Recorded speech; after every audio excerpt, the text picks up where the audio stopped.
Hello everyone, welcome to a new show called Azoh's Creed, where I will be answering your questions sent in on Facebook, Twitter, or below the Azoh's Creed videos.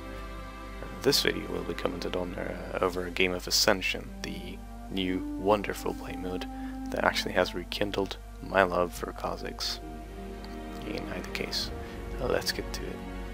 First question is from Narc Games, and they ask, would you say that you are a better Zed player than Bjergsen from TSM? Now, I have been asked this question 100 times. I've been asked this question more than 100 times. Short answer is no, I am not a better Zed than Bjergsen from TSM, or any other professional mid laner for that matter. The time they spend on such a high level of gameplay, just playing every single day and improving, cannot be compared to my solo queue struggles. No, I would not say that I'm better Zed than any of them. Even though I might play a Zed at a high level, there's more to playing a champion and playing a mid lane than hitting skill shots and doing fancy plays. So I hope that answers that. Next question is from Kent Foe, and he asks, does WEQ combo is faster than WQE? Because I feel like it is. What's the fastest? The straight up fastest one is WQE, and what happens then is you use your E and Q while the shadow is in the air, and then you don't have to have the animation while it lands. Honestly, you can use whichever you prefer, but I prefer using WQE because the E animation is much more instant, the damage. There's no wind up time for it like it is for Q, so I prefer that. However, something you should consider is not always doing it the fastest way. That's one of the things I actually have to improve on right now on my side, because I'm kind of locked into doing the same thing every single time. And that is using your WE and then waiting and then using your Q. It does help practicing, it does help you improve your aiming with the Q from the W, and also it stops the bug from happening where your shadow does not throw out the Q.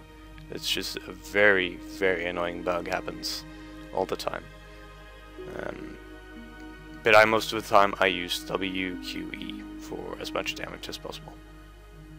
If you're comfortable with predicting movements, which is what the WQE is based around, then you should probably go for that most of the time. Alright? Okay. Next question. And the next question is actually from several different people. It's kind of a summarization of a frequently asked question, which is about the Zed buff in patch 4.14. I honestly don't think the buff was anything extreme. It definitely was a good buff. It's all in all, to summarize roughly what it effectively does is it helps you in late game to stick onto targets even better, and in early game and overall it helps you with double Q and just killing a bit easier.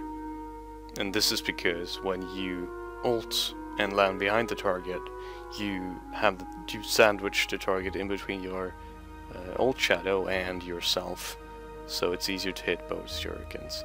Other than that, the buff was not huge. It will be easier in team fights. Like I said, it's easier in team fights to stick onto your targets because you can run through the enemy team, and it's easier in laning because you can run through minions, but honestly, this was not something mind-blowing, and I kind of like that it was just kept to a small buff. I honestly don't really think there was a need for it, but I think they don't like the whole landing straight on your target, because they changed that with Katarina, they changed that with Talon, they changed that with Zed now as well. So I think it's kind of a theme that we're gonna see.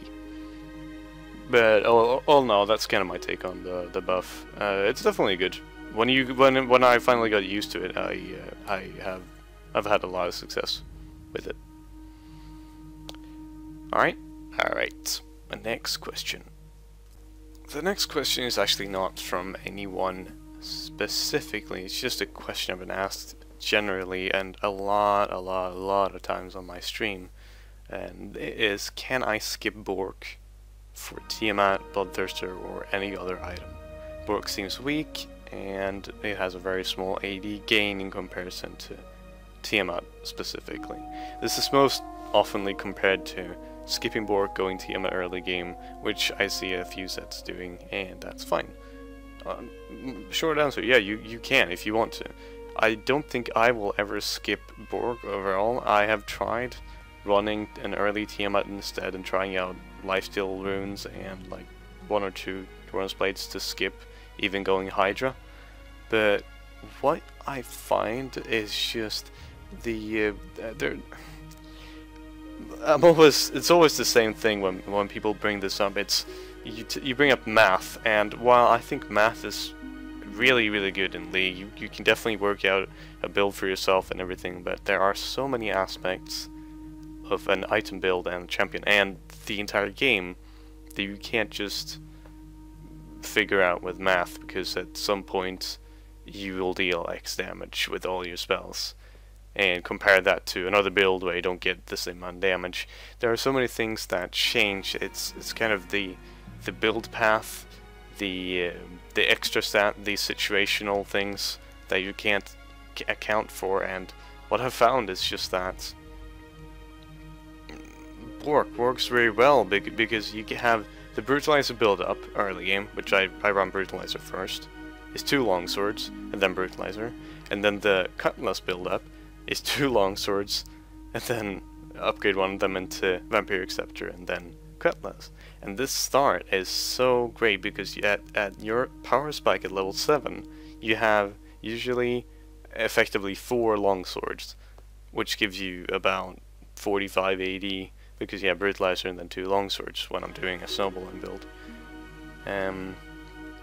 Which just, it works so well. And compare that, I think Tiamat is a good item to build as well, like itemization wise, but it's not the same thing as the really nice active on Tiamat and the very clean build path.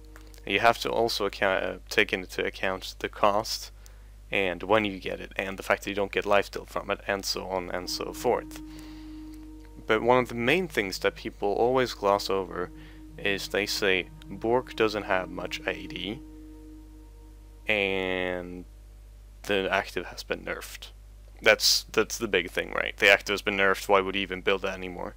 Well, considering what you get from AD normally is more damage to your spells, so more active damage when you use spells, and more auto attack damage. What Bork gives you is an active nuke that gives you movement speed, takes their movement speed, does damage, and you have a passive which increases your auto attack damage. So all in all you get kind of the same thing, but the big thing that people always gloss over is the attack speed buff on Bork. If you skip Bork completely and get a BT instead, and then go the normal build that I do, or BT, Tiamat, Black Cleaver, whatever, something crazy like that, and you get no attack speed, you're missing out on a lot of damage when you're ulting, and you're not as sticky as you could be. And honestly, all those things just, they work well in conjunction with each other, and just the time when you get Bork, just it really fits. I don't know how to explain it more properly than I have, but it's the best I can say. It's just, it really fits the time when you get it. So honestly, can you go any other item than Bork? Can you switch Bork for an item? Yes, you can, because it's true that you do get more AD and your spells will do more damage if you get a Tiamat instead of a Cutlass. It's true, but you're missing out on other good aspects which I usually benefit from. So I think that's my take on that. Alright, okay, next question. Next question is from Casper Masijevs.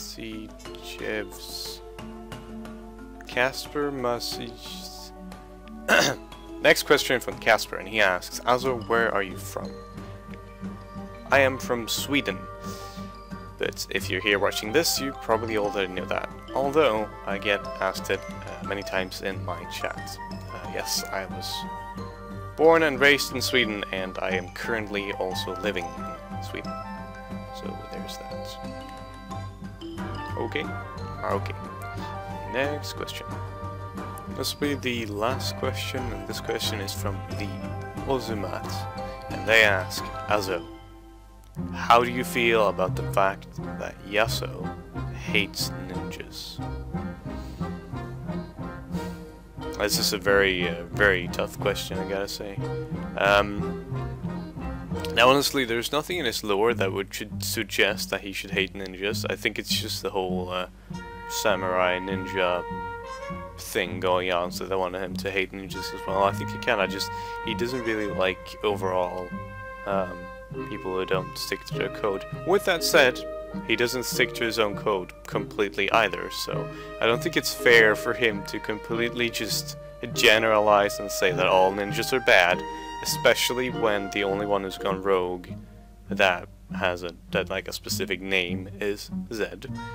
So I think that he needs to get over himself, is my thought on why the whole Yasuo hates ninjas thing. But yeah, if nothing else, that will conclude the first episode of Azoh's Creed. If you have a question that you'd like me to answer, you can send it in at my Twitter or my Facebook or below this video. The links for Twitter and Facebook will be in the description. And I think, yeah, that should be it. So I'll see you next time. Probably gonna stream some this weekend. Not sure. I'll let you guys know. In either case, I'll see you next time. Peace.